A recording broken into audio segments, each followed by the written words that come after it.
오늘 하나님 말씀은 시편 91편 14절에서 16절까지 말씀입니다. 함께 합독하도록 하겠습니다. 하나님이 이르시되 그가 나를 사랑한즉 내가 그를 건지리라. 그가 내 이름을 안즉 내가 그를 건지고 영화롭게 하리라. 그가 내게 간구하리니 내가 그에게 응답하리라. 그들이 환난 당할 때 내가 그와 함께하여 그를 건지고 영화롭게 하리라. 내가 그를 장수하게 함으로 그를 만족하게 하며 나의 구원을 그에게 보이리라 하시도다. 아멘. 여러분, 5월은 모든 교회가 가정의 달로 지킵니다. 가정은 한 사회를 이루고 또 한 나라를 이루는 최소의 단위이자 하나님께서 하나님의 뜻을 이루시기 위해서 만드신 최초의 공동체입니다. 그래서 올 한 달 동안은 우리가 남편과 또 아내를 위해서 또 우리 자녀들을 위해서 또 부모와 형제 또 가족들을 위해서 더 기도하고 더 사랑으로 섬기는 이 복된 한 달이 되기를 축복합니다. 오늘 가정의 달 첫 번째 어린이 주일로서 하나님을 사랑하는 가정이라는 제목으로 함께 말씀을 나누도록 하겠습니다. 여러분, 우리는 지금 결혼을 하지 않는 시대, 또 자녀를 출산하지 않는 시대를 살아가고 있습니다. 우리가 이런 시대를 맞이한 이유를 많은 사람들은 재정적인 이유 때문이다라고 진단합니다. 물론 이 진단이 틀린 것은 아니지만 근본적인 이유라고 볼 수는 없을 것 같습니다. 왜냐하면 우리 부모님 시대 때나 그 이전 시대 때에는 지금보다 형편이 더 훨씬 어려웠음에도 결혼을 하고 또 자녀를 출산하였기 때문입니다. 그렇다면 결혼을 안 하고 또 자녀를 낳지 않으려는 근본적인 이유가 무엇일까요? 바로 가정 안에서 부모를 통해서 행복한 가정을 경험해 보지 못했기 때문입니다. 제가 며칠 전에 유튜브에서 한 국제 결혼을 한 한국 여성분의 이야기를 보게 되었습니다. 이 여성분은 어릴 적부터 아버지의 폭력에 시달리다가 너무 괴로워서 중학생 때 엄마에게 엄마 제발 아버지와 이혼하시면 안 되냐고 울면서 사정을 했다고 합니다. 그때 엄마께서 네가 대학 들어갈 때까지만 참자라고 말씀하셨대요. 그래서 이분은 자신이 대학에 입학하고 나서야 독립할 수 있었고 아버지와 연락을 끊고 살았다고 합니다. 그리고 내 인생에는 결혼은 없다라고 생각했대요. 그런데 대학 졸업 후에 캐나다로 유학을 가서 그곳에서 캐네디언 남자친구를 사귀게 되었고 그 캐네디언 부모님을 만나고 나서 나도 이런 행복한 가정의 일원이 되고 싶다. 나도 이런 행복한 환경에서 자녀를 낳아서 키우고 싶다라는 마음이 들었다고 합니다. 그래서 그 캐네디언 남자친구와 결혼을 하게 되었고 두 자녀를 낳아서 행복하게 살고 있습니다. 그리고 두 자녀로 인해서 연락이 끊겼던 아버지와도 관계가 조금씩 회복되고 있다라는 그런 이야기였습니다. 저희가 목요 기도 모임을 끝나고 집에 돌아오면 10시가 조금 넘는데 그때 선교사님하고 제가 가끔씩 한 번씩 보는 TV 프로그램이 있어요. 그것이 바로 김창옥 쇼라는 프로입니다. 거기에 나온 사람들의 그 사연들의 이야기를 들어보면 어릴 적 부모에게 받은 상처와 아픔이 성인이 되어서도 모든 인간관계뿐만 아니라 특별히 결혼 생활에 많은 영향을 미치고 있는 것을 보게 됩니다. 심리학자들은 자녀들의 태도와 감정 표현, 또 말투, 가치관의 형성은 학교 선생님이나 교회 목사님보다는 부모를 보고 형성된다라고 말합니다. 즉 가정에서의 좋은 경험과 나쁜 경험, 또 가정에서의 행복한 경험과 불행한 경험이 우리 자녀들의 인생에서 모든 선택과 결정을 하는데 매우 큰 영향을 미친다는 것입니다. 우리 모든 부모들은 우리 자녀들이 자기 감정을 건강하게 표현할 줄 알고 또 인격적으로 신앙적으로도 성숙하고 행복한 자녀들로 성장하고 바라기를 모두가 바라고 기도합니다. 또 우리 자녀들이 사회 안에서 구성원으로서 주어진 역할을 잘 감당하고 또 성실하고 지혜롭게 그 일들을 할 뿐만 아니라 모든 일에 형통하기를 바라고 기도합니다. 그래서 우리 부모들은 자녀들이 되기를 원하는 것들을 요구하고 가르쳐요. 예를 들면 이런 것입니다. 너는 무례하게 행동하지 말고 예의 바르게 행동해야 한다. 너는 모든 일에 하나님께 우선순위를 두고 살아야 한다. 너에게 주어진 일은 책임을 져야 되고 네가 약속한 것은 신실하게 지켜야 한다.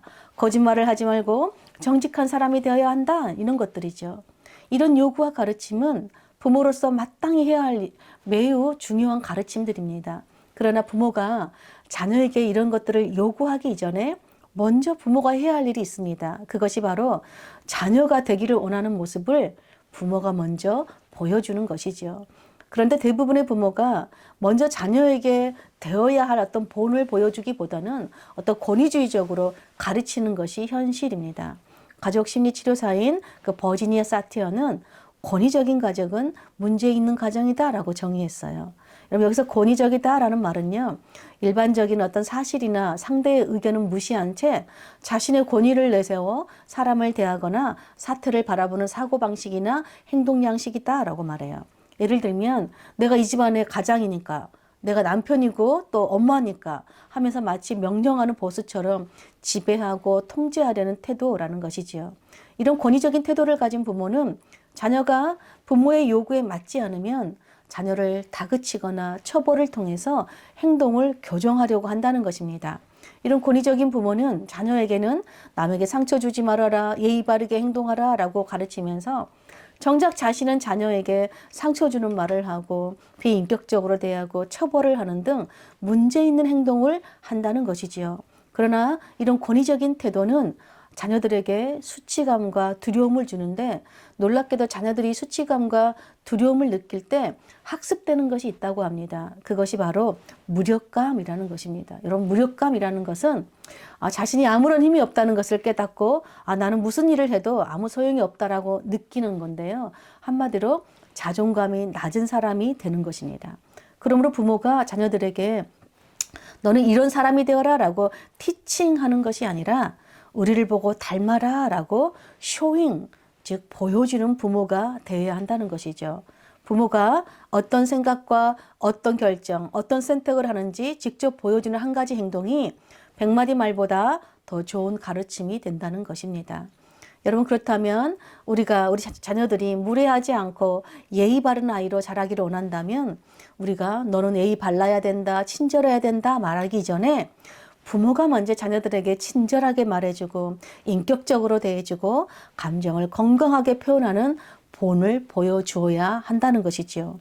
우리 자녀들이 하나님을 잘 신뢰하고 동행하며 하나님을 사랑하는 그 형통한 삶을 살기를 원한다면 기도해라, 성경 읽어라, 예배 잘 드려라 라고 말하기 이전에 부모가 먼저 하나님의 말씀을 따라서 이웃사랑을 실천하는 예배의 삶을 보여줘야 한다는 것입니다.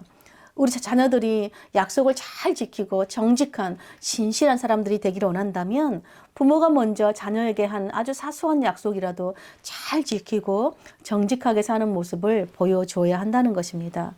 이렇게 부모가 자신의 권위를 내세우기 이전에 먼저 부모의 이름에 합당한 책임을 지고 또 사랑으로 섬기는 모습을 보여줄 때 우리 자녀들은 부모를 신뢰하고 사랑하고 부모의 권위에 순종할 뿐만 아니라 그 부모를 닮아가는 자녀들로 자라게 된다는 것입니다. 여러분, 우리 자녀들은 부모가 원하는 사람이 되어야만 내가 사랑받는 존재가 아니라 나를 있는 모습 그대로 지지해주고 사랑해주는 그 행복한 경험을 하면 할수록 부모를 더 존경하게 되고 자기 자신을 소중하게 여길 뿐만 아니라 다른 사람도 소중히 여기는 자존감이 높은 아이로 자라게 되는 것입니다. 오늘 시편 91편은 하나님께서 그분의 자녀들을 얼마나 사랑하시는지, 그 하나님의 사랑이 얼마나 놀랍고 아름다운지 그 사랑의 묘사로 가득 채워져 있는 시예요. 즉 자기 자녀들을 향한 아버지의 하나님의 놀라운 사랑을 찬양하는 시입니다. 여러분, 우리가 하나님의 사랑을 경험하면 할수록 우리는 내가 얼마나 존귀하고 소중한 사람인지를 깨닫게 되고 그 사랑으로 다른 사람을 사랑할 뿐만 아니라 더욱 하나님을 사랑하고 찬양하게 된다는 것입니다. 그러므로 여러분, 우리가 하나님을 사랑한다고 고백하고 찬양할 수 있는 것은요, 하나님이 먼저 우리에게 하나님의 사랑을 보여주셨기 때문입니다. 사도 요한은 하나님은 우리 죄를 속하기 위해서 화목제물로 그 아들을 보내주셔서 우리를 죄에서 구원해 주심으로 그 사랑을 우리에게 나타내 보여주셨다라고 칭을 합니다. 즉 그 하나님의 사랑을 받은 사람은 마땅히 가슴 벅찬 그 사랑의 감격으로 다른 사람을 사랑하고 이웃을 사랑하고 하나님을 사랑하는 그 찬양을 할 수밖에 없다는 것이죠. 마야 안젤루라는 시인은요, 인생이란 숨을 쉰 횟수가 아니라 숨 막힐 정도로 벅찬 순간을 얼마나 많이 가졌는가라고 평가된다라고 말했습니다. 여러분은 숨 막힐 정도로 사랑받고 감동받은 벅찬 순간들을 얼마나 많이 가졌습니까? 어떤 사람은 아무리 좋은 것을 보아도 감격할 줄 모르고 또 좋은 것을 주어도 오히려 불편해하는 사람들이 있습니다. 왜 그럴까요? 그 벅찬 감동을 받을 정도의 사랑을 받아본 적이 없기 때문에 그 영혼이 메마르고 고갈되어 있기 때문입니다. 저는 올해 2월에 우리 미국에 있는 A가 온 가족이 함께 우리 한국에 방문했습니다.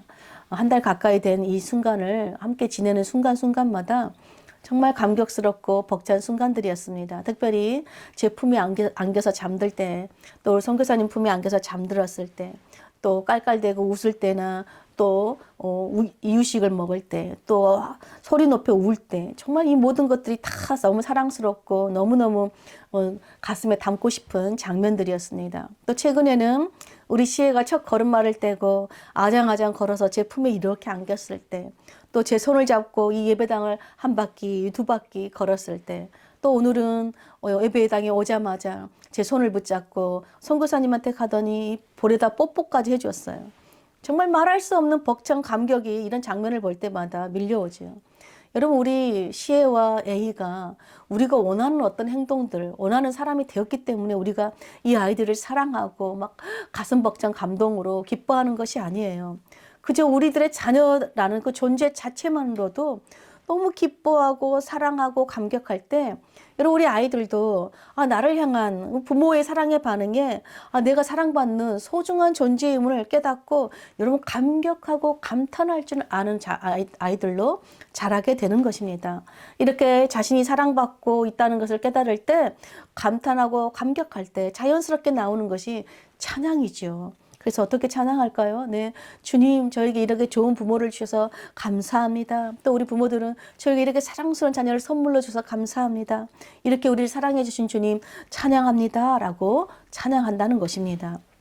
여러분, 바라기는 우리 공동체에 이렇게 사랑스럽고 존귀한 우리 시애와 A가 어려서부터 가정 안에서, 교회 안에서 정말 숨이 벅차도록 사랑을 듬뿍 받아서 그 벅찬 사랑의 감동으로 나를 사랑하고 또 다른 사람을 귀하게 여기고 하나님을 사랑한다고 찬양하는 정말 행복한 아이들로 자라기를 간절히 축복합니다.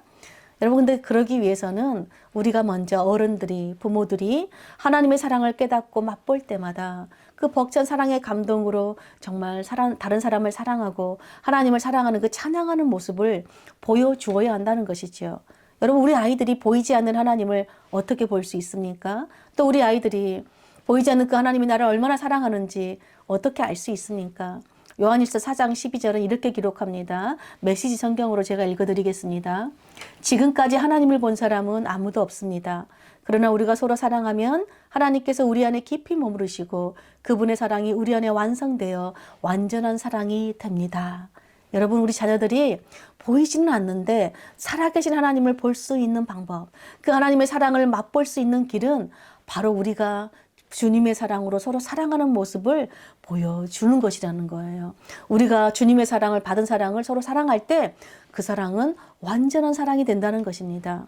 또한 그래서 엄마 아빠가 서로 존중하고 용서하고 섬기는 모습을 우리 아이들이 봐야 되지요. 또 식사 때마다 우리에게 일용할 양식을 주시는 그 하나님께 감사하는 표현을 하는 것을 보고 또 요리를 만들어준 엄마 아빠에게 감사하다라고 표현하는 것을 보는 것입니다. 또 어렵고 힘든 일을 만날 때 막 절망하고 좌절하는 가운데서도 하나님의 도우심을 간절히 함께 구하고 또 구한 그 기도의 응답을 받았을 때는 우리에게 베풀어 주신 하나님의 은혜에 감사하고 감격하는 모습을 보여주어야 된다는 것이지요. 또 내가 지금 일할 수 있는, 부모가 지금 이렇게 일할 수 있는 것도 하나님의 은혜임을 깨닫고 감사하는 모습을 보여주는 것입니다.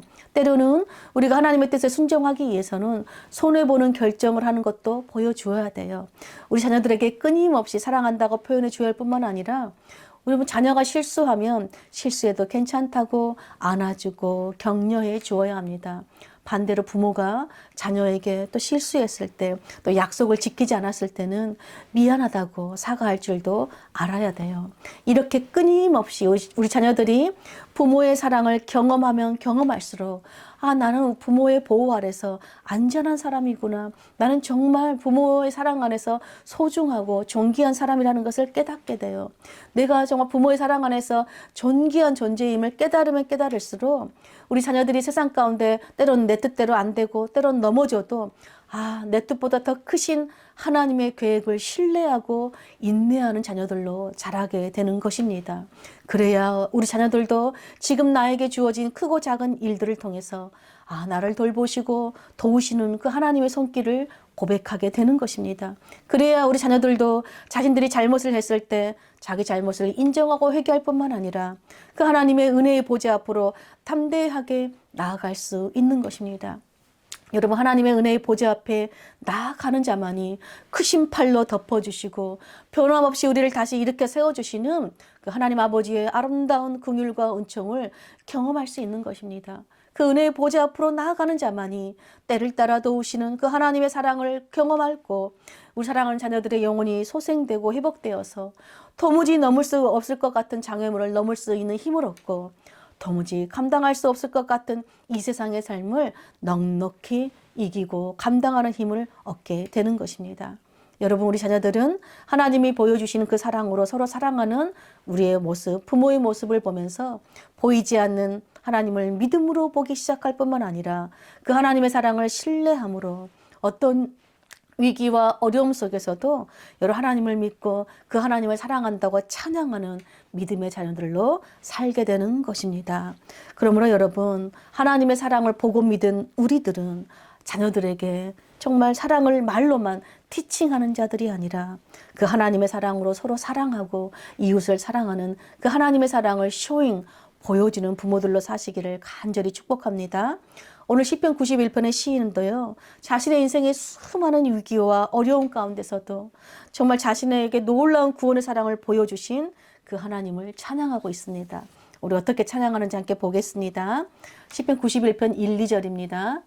지존자의 은밀한 곳에 거주하며 전능자의 그늘 아래 사는 자여, 나는 여호와를 향하여 말하기를 그는 나의 피난처여 내가 의뢰하는 하나님이라 하리니. 9절도 보겠습니다. 네가 말하기를 여호와는 나의 피난처시라 하고 지존자를 너의 거처로 삼았으므로. 여러분, 우리 자녀들이 이 세상을 살아갈 때에 오늘 시인이 고백한 거 찬양한 것처럼 하나님은 능치 못함이 없으신 전능하신 분이십니다.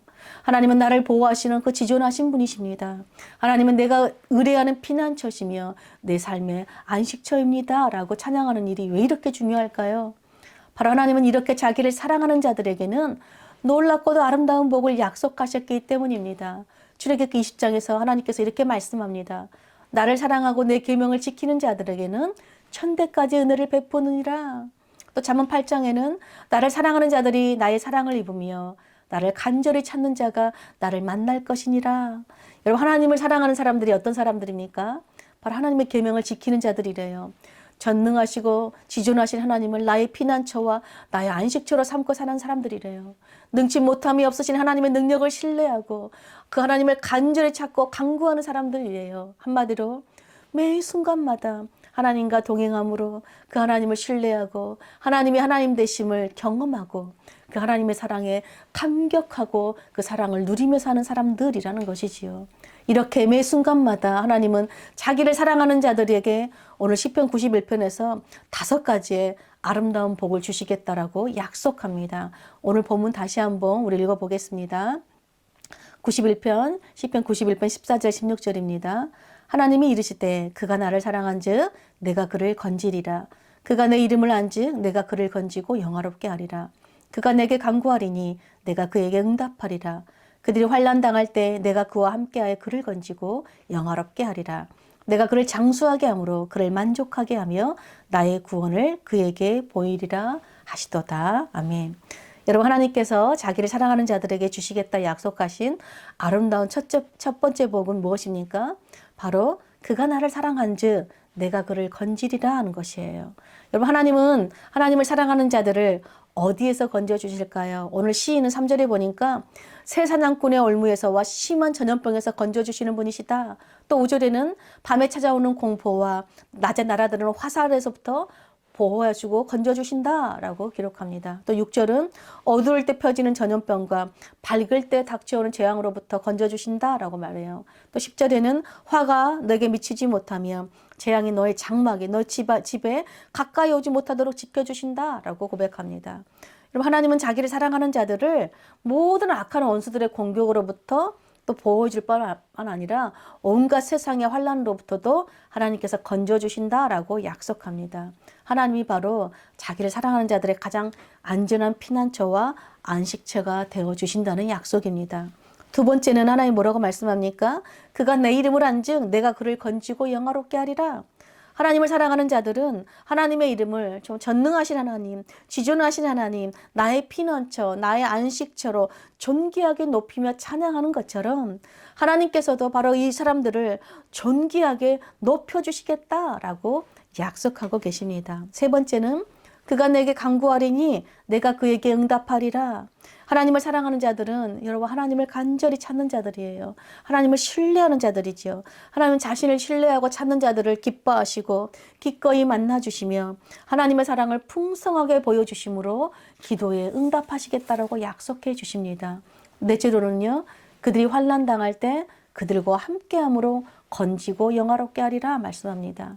여러분 하나님은요. 하나님을 사랑하는 자들에게 너희에게는 환난이 없다라고 말씀하시지 않습니다.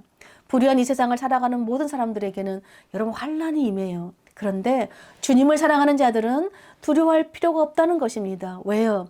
하나님께서 모든 환난 가운데서 그 사랑하는 자들과 함께 하시며 그들을 지키시고 머리털 끝 하나 상하지 않도록 보호해 주시겠다라고 약속하셨기 때문입니다.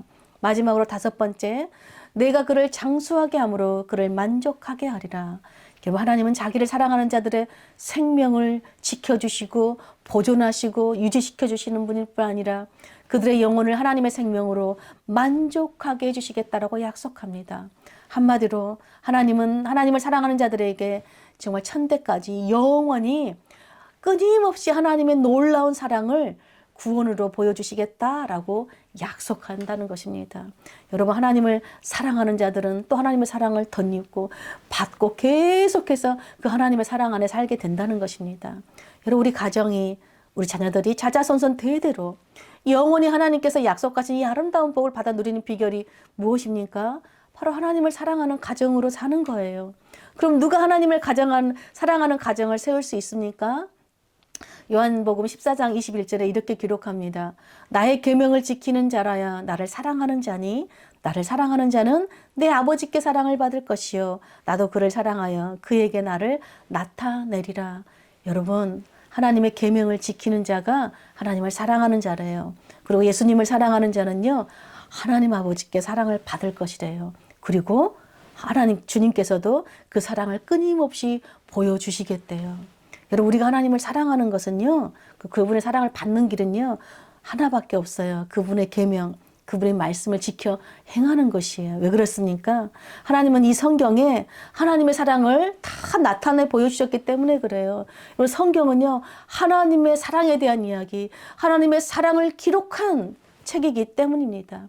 여러분 우리가 먼저 하나님께서 보여주신 그 사랑을 체험하고 받아 누려야지 우리도 숨에 벅찬 그 감격으로 누군가를 사랑할 수 있고 나도 사랑할 수 있고 여러분 하나님을 사랑할 수 있기 때문에 그렇습니다. 여러분 성경은 하나님께서 나타내 보여주신 그 사랑이 바로 그분의 아들 예수 그리스도라 증언합니다. 예수님이 바로 십자가에서 우리 죄를 사하여 주신 정말 숨이 벅차도록 감격스러운 하나님의 사랑이라는 것이지요. 그러므로 여러분 우리가 예수님을 믿어야만 하나님을 볼 수 있고 여러분 예수님을 사랑해야만 하나님의 사랑을 받을 수 있어요. 즉 예수님을 믿고 그분의 말씀을 사랑하고 지켜 행하는 것만이 우리가 하나님을 보고 하나님의 사랑을 받을 수 있으며 그분을 사랑하고 그분의 사랑으로 여러분 서로를 사랑하고 우리 자녀들을 사랑하고 이웃을 사랑하는 유일한 길이라는 것이지요. 그리고 우리가 그 하나님께 받은 사랑으로 여러분 사랑받고 사랑할 때 그 사랑만이 온전한 사랑이라 하는 것입니다. 여러분 우리가 하는 사랑은 하나님의 사랑으로 아닌 우리가 하는 사랑은 여러분 온전한 사랑이 아니에요. 그래서 우리가 정말 사랑한다고 했는데 자녀에게 상처를 주기도 하고 아픔을 주기도 합니다. 우리 자녀들을 더 괴롭게 하기도 해요. 그래서 우리가 더욱 자녀들을 위해서 기도해야 될 것이 무엇입니까? 바로 우리 자녀들에게 하나님의 사랑이 풍성하게 경험되어질 수 있도록 우리가 간절히 기도해야 됩니다. 왜요? 하나님의 사랑은 우리 자녀들의 상처와 아픔을 치유하는 온전한 사랑이기 때문에 그렇습니다. 하나님의 사랑만이 우리 자녀들의 괴로움을 바꿀 수 있고 우리 자녀들을 의의 길로 인도하고 그 걸음을 실족하지 않게 지켜주는 온전한 사랑이기 때문입니다. 그러므로 사랑하는 여러분, 예수님만이 내 인생의 주인 되실 뿐만 아니라 우리 가정에 주님으로 믿고 그 주님의 말씀을 사랑하고 지켜 행함으로 정말 숨이 벅찬 감동으로 여러분 서로 사랑함으로 우리 자녀들도 사랑하고 이웃을 사랑하고 하나님을 사랑하는 믿음의 가정들로 세우시기를 간절히 축복합니다. 또한 우리 자녀들에게 먼저 믿음의 본을 보여줌으로써 우리 자녀들이 이 세상을 이기는 믿음의 사람들로 키워내는 우리 믿음의 부모들이 되시기를 축복합니다. 그래서 자자손손 천대까지 영원토록 하나님이 우리 가정과 함께 하시는 가정, 하나님이 늘 돌보시고 공급하시고 보호하시고 지켜주시는 가정, 하나님을 피난처로 안식처로 삼고 사는 가정, 하나님의 아름다운 성품과 성품을 닮아가고 그 성품을 보여주는 가정. 그래서 정말 이 불의함으로 숨이 막힐 정도로 답답한 이 세상에서 숨이 벅차고 감격스러운 그 하나님의 사랑을 보여주고 그 하나님의 사랑으로 정말 자녀들을 사랑하고 이웃을 사랑하고 하나님을 사랑하는 복된 믿음의 가정들로 사시기를 간절히 축복합니다. 아멘.